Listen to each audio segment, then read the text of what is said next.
Alrighty, here now we're 354 years in the future with our suggestion from Lalex, who says, make all the kingdoms feudal. Well, we didn't make all the kingdoms feudal, but we made all the lands feudal at least, minus the papacy, of course. But with that said, let us look around the map and see what's happened. I feel like we rarely see an empire of Scandinavia formed, but they got formed back all the way back in 1286 and are still kicking it. What else? Africa, a thing. Big Egypt. Byzantines getting crushed by the Mongols.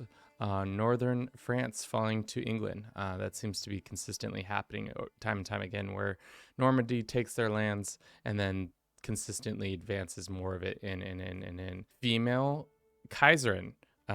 Usually that doesn't happen because this title is a male only title. So looks like this woman was installed by a faction, and then all of a sudden another faction formed, and this woman was put on the throne. Deccan Empire, the Rashputan.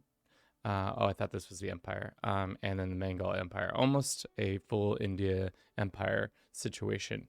That would have been cool to see. Let's talk about faith and what is up with this Buddhist faith in...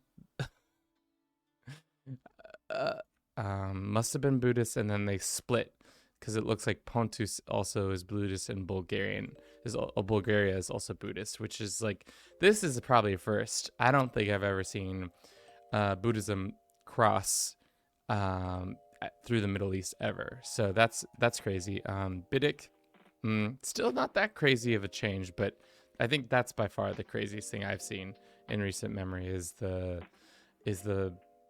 this is just the female ruler of the HRE and a Buddhist Byzantine lands, or former Byzantine lands. But yeah, looks like lots of culture.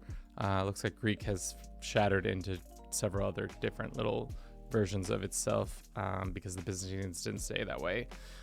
Did the Iberians struggle end? Nope. Looks like they're still trying to figure out whether or not they're going to find a solution to it. Two government types, because we did talk about gov as at the beginning. So it looks like the papacy has stayed to be the only theocracy. For the most part, everybody else is feudal. There are some clan here and there, but they're not as much as you would expect. A lot of the lands like Egypt stayed feudal, which is interesting. Once you go feudal, you usually don't go back unless something happens where you're installed onto a throne. It'd be interesting to see at what point because they were feudal, this family came in and reformed it. So it's like, it's dependent on, this guy was feudal at one point in his family, or his family lineage was feudal. It was some switch happened. Kingdom map mode to see if there was any glaring things that occurred. It doesn't look like anything crazy happened. Obviously, like I said, there's maybe some expansion within the Byzantines. The Egyptians expanded a little bit further. Empire map mode, looks like the Baltic Empire is almost all eaten up. West Slavia has taken over. The Arul Khanate has come over here, and that's maybe why Scandinavia was formed, because the Arulud Khanate made it a lot easier for them to do that. I wonder if they hold both. Probably not. Could they hold both? It's possible. They are 13 shy, and then they could create it. But interestingly enough, this girl is stressed to the gills. Very stressed. Very, very stressed. Mongols came in, did their work as usual. Might have been a mistake to let them have their time, but I don't know. It didn't look like it affected it that too terribly. Most of the land still stayed feudal, even though the Mongols came in and did their business.